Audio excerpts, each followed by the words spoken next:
Warahmatullahi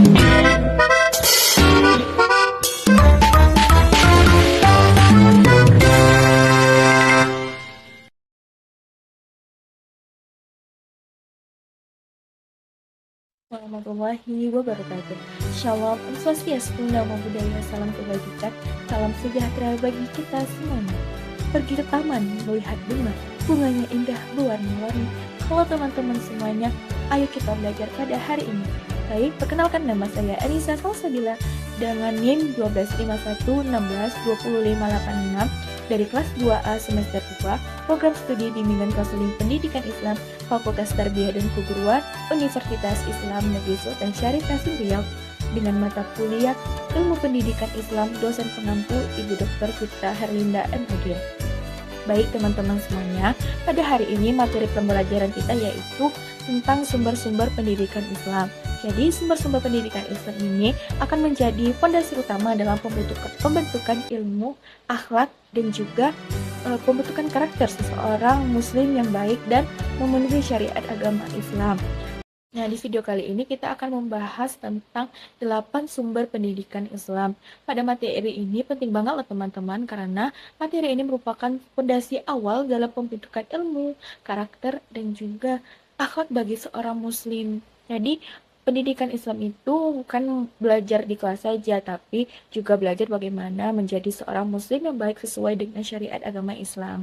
Sebelum membahas 8 sumber pendidikan Islam, kita perlu tahu nih, memahami dulu apa itu sumber pendidikan Islam. Sumber pendidikan Islam adalah segala dasar, pedoman, atau acuan yang digunakan dalam proses pendidikan untuk membentuk manusia yang beriman, berilmu, dan berakhlak mulia sesuai dengan ajaran agama Islam. Sumber pendidikan Islam membantu manusia mengetahui mana yang baik dan mana yang buruk dalam kehidupan sehari-hari. Jadi, pendidikan Islam bukan hanya tentang belajar ilmu pengetahuan, tetapi juga belajar tentang akhlak, ibadah, dan cara hidup yang benar menurut Islam. Contohnya, saat guru mengajarkan kejujuran, sopan santun, dan saling menghormati, itu termasuk penerapan Islam dalam kehidupan sehari-hari. Nah, setelah memahami pengertiannya, sekarang kita masuk nih ke dalam 8 sumber pendidikan Islam. Pendidikan Islam yang pertama adalah Al-Quran. Al-Quran merupakan sumber utama dalam pendidikan Islam karena berisi petunjuk hidup bagi seluruh umat manusia. Di dalam Al-Quran terdapat ajaran tentang akhlak, ibadah, ilmu pengetahuan, dan cara kita menjalani kehidupan yang baik sesuai ajaran agama Islam. Selain itu, Al-Quran juga mengajarkan manusia untuk selalu belajar dalam mencari ilmu. Oleh karena itu, Al-Quran menjadi pedoman utama dalam pendidikan Islam. Contohnya itu perintah membaca dalam Quran surat Al-Alaq ayat 1-5 yang menunjukkan pentingnya ilmu pengetahuan. Sumber kedua adalah hadis atau sunnah. Hadis merupakan segala perkataan, perbuatan, dan ketetapan Nabi Muhammad SAW. Hadis berfungsi sebagai penjelas dari ajaran Al-Quran agar lebih mudah dipahami diterapkan dalam kehidupan sehari-hari. Melalui hadis, umat Islam dapat mencontoh akhlak dan perilaku Rasulullah SAW dalam kehidupan sehari-hari. Contohnya, Nabi Muhammad SAW mengajarkan sikap jujur, disiplin, dan menghormati orang tua. Sumber berikutnya adalah ijma. Ijma adalah kesepakatan para ulama mengenai suatu hukum atau persoalan dalam Islam.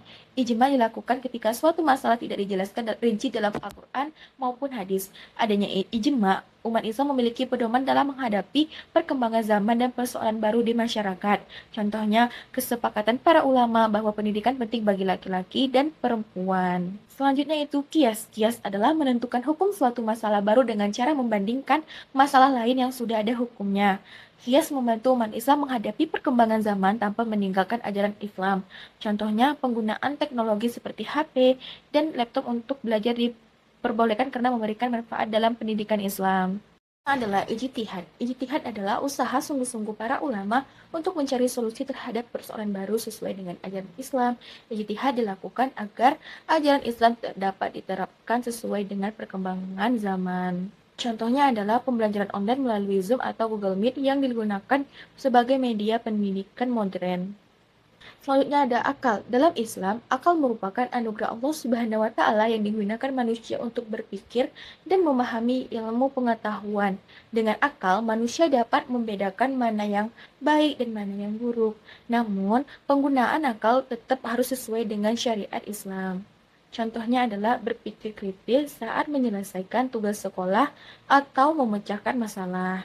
Selanjutnya itu alam semesta. Alam semesta juga menjadi sumber pendidikan Islam. Melalui alam, manusia dapat mempelajari kebesaran Allah Subhanahu wa Ta'ala dan mengambil banyak pelajaran dari ciptaannya. Selain itu, alam juga membantu manusia memperoleh ilmu pengetahuan melalui pengamatan, penelitian.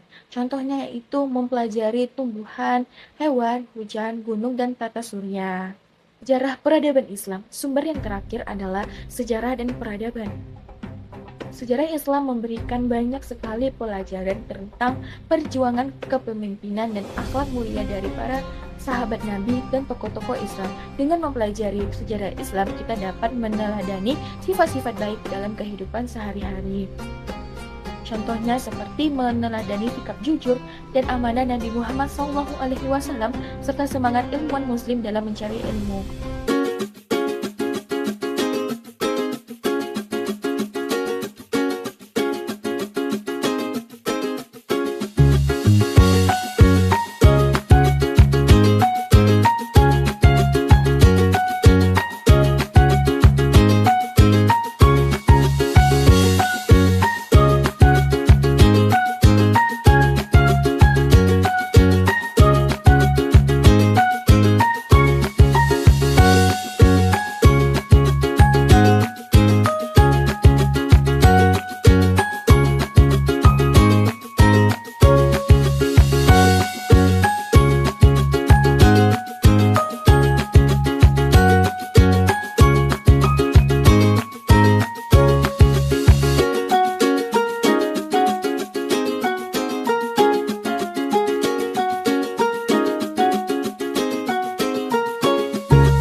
Teman-teman, jadi pembahasan tadi kita bisa memahami bahwa sumber pendidikan Islam memiliki peran yang sangat penting dalam kehidupan manusia.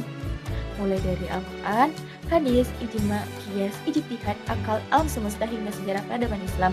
Semuanya itu menjadi pedoman dalam membentuk manusia yang beriman, berilmu, dan berakhlak mulia. Melalui sumber-sumber pendidikan Islam, kita tidak hanya belajar tentang ilmu, pengetahuan, tetapi juga belajar tentang sikap, adab, dan cara menjalani kehidupan sesuai ajaran Islam. Sebagai pelajar atau mahasiswa, kita harus terus semangat, rajin membaca, menghormati orang tua, serta guru, menerapkan nilai-nilai kebaikan dalam kehidupan sehari-hari. Karena ilmu yang bermanfaat akan membawa kita menuju masa depan yang lebih baik dan penuh keberkahan. Jangan pernah lelah untuk belajar karena ilmu adalah cahaya yang akan menerangi masa depan kita. Pergi ke taman melihat mentari, langit cerah indah sekali. Saya pamit undur diri, sampai jumpa di lain hari. Oke teman-teman semuanya, sampai di sini video pembelajaran kita. Jangan lupa like, comment, dan subscribe channel ini supaya teman-teman tidak ketinggalan dengan video-video yang menarik lainnya. Akhir kata, wassalamualaikum warahmatullahi wabarakatuh.